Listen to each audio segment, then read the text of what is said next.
Most people think that the beginning of Islam was the moment of revelation, but the truth is that this moment was not the most critical. The more critical moment came shortly after, when the revelation transformed from a message in the sky to a confrontation on earth. When it was said, "O you who is wrapped up, arise and warn."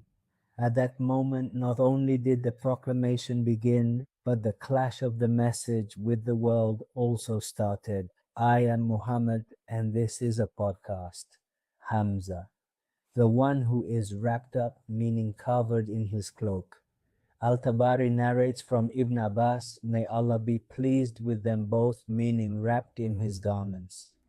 The Prophet, peace be upon him, after the shock of the first revelation, returned home saying, "Wrap me up, wrap me up." And here is the profound surprise.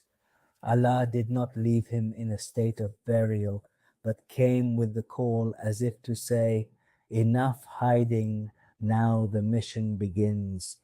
And Sayyid Qutb writes in the Shade that the call does not wait for the heart to be completely calm, but throws its bearer into the field immediately, as if the message says, "You will never be fully ready, but you must start. Arise and warn." Just 2 words, but Ibn Ashur points out a significant meaning. For the first time, revelation transforms from a personal experience into a project to change the world. Before this, the Prophet, peace be upon him, was receiving. Now he must face an entire society. Imagine the scene. One man confronting a whole city that worships idols. Its economy is based on polytheism. Its politics are tribal and its culture is based on myths. And he is simply told, "Arise and warn them all." Not a sermon, but a declaration of intellectual war against an entire system. But the surprise, my dear, is that Allah did not start with the people, but began with him. And your Lord declare his greatness. Ibn Kathir says it means to glorify Allah and affirm his oneness. But Sayyid Qutb goes deeper. The glorification here is not just a word. It is a reordering of the universe within your heart. To face the world, Allah must become greater than everything, greater than fear, greater than tribe, greater than isolation, greater than death. The real battle, my dear, is not outside you, but in the size of Allah within your heart and your garments, so purify them. Al-Tabari sees the meaning as purifying your garments from impurity. But many of the early scholars say the intention is to purify your reputation and actions. Ibn al-Qayyim points out that the Arabs used the word garments as a metaphor for reputation and conduct, as if the message says, before you confront society, purify your image, because the enemies of the idea will not attack the idea first, but will attack its bearer. The first battle in Islam was the battle of reputation, and do not confer favor to seek more. Beware. A small verse, but it carries the most dangerous trap in the path of supplication.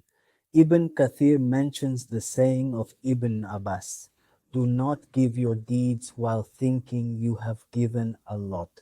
That is, do not enter the message with the mentality of having sacrificed a lot, because this small idea, my dear, is the beginning of the erosion of sincerity. The message is not carried by inflated souls, but by those who always see themselves as lacking. Then suddenly the Quran shifts to another scene, a scene inside a dark room in Mecca, with one of the brightest minds of Quraysh, Al-Walid ibn al-Mughira. The Quran says he thought and calculated and he killed. How did the Quran calculate? My dear, it paints an astonishing psychological scene. He sits, thinks, and counts. He tries to find an explanation for the Quran. Is it poetry? No. Is it magic? No. Is it divination? No. Then he reached the only political conclusion. say it's magic, not because he believes it, but because it's the only description capable of frightening people. Ibn Ashur says Al-Walid recognized the power of the Quran and tried to kill it with propaganda. Here we see the first media war in Islam. Then comes the terrifying threat. I will reach him, Falcon. Notably, the Quran does not mention his power or wealth, but rather a psychological illness. He thought and calculated. Sometimes the problem is not ignorance, but smart stubbornness. The mind that sees the truth but rejects it because it threatens its interests. The angle that many do not pay attention to. Surah Al-Muddathir reveals a terrifying secret. The call goes through three stages: shock, then isolation, then confrontation. Surah Al-Alaq, the moment of connection with the heavens. Surah Al-Muzammil,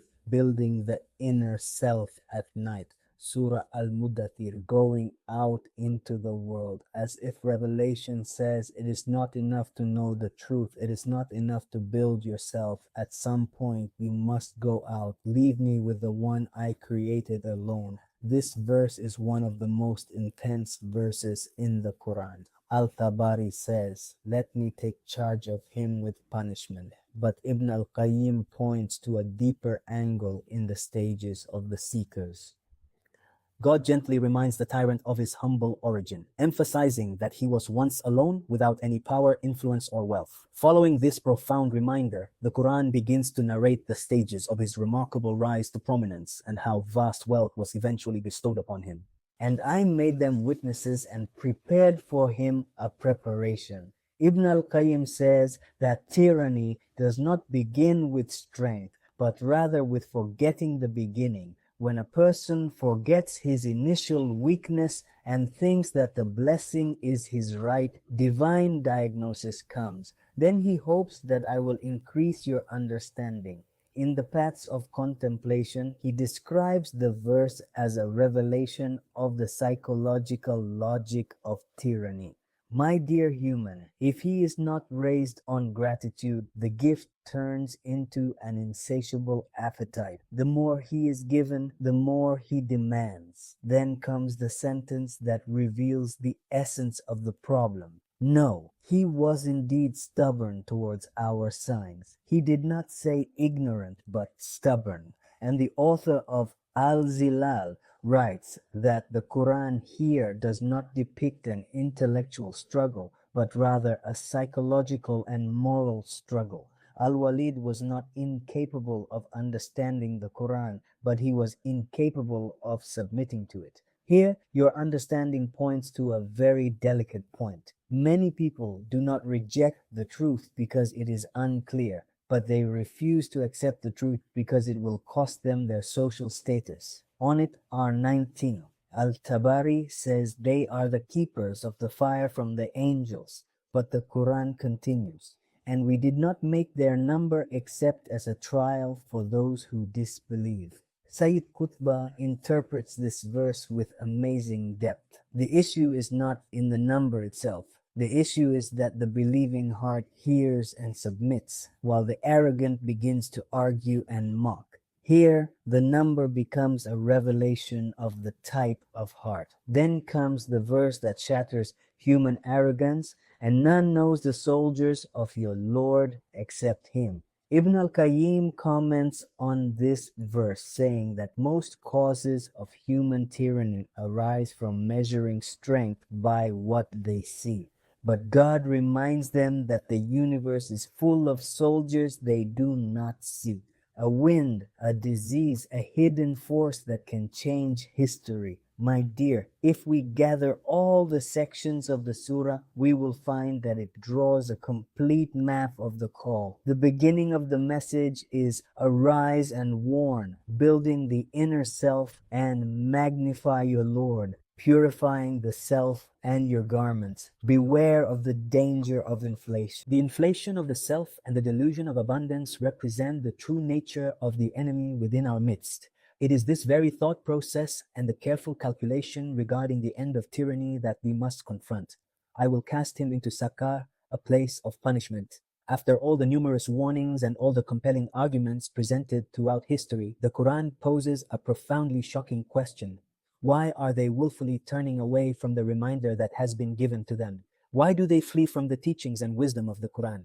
The inquiry is not merely about why they do not comprehend the message, but rather it probes deeper into the reasons they seek to escape from it.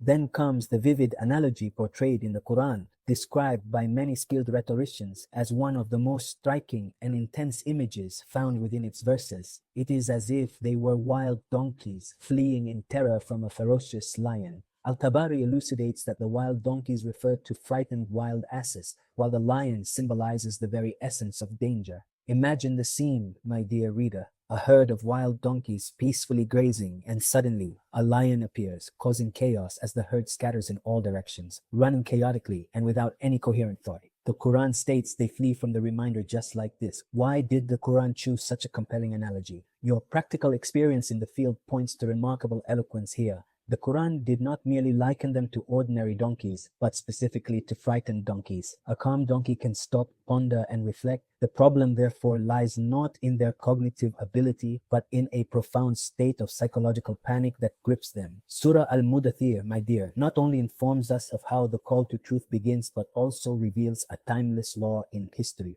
that every message of truth will inevitably face three significant battles: the battle of fear within its bearer, the battle of distortion from its adversaries, and the battle of intelligent stubbornness from those who fully understand the truth yet choose to reject it. However, the ultimate victory is not attained by those who merely think and calculate, but rather by those who truly hear the call, arise and stand up, peace.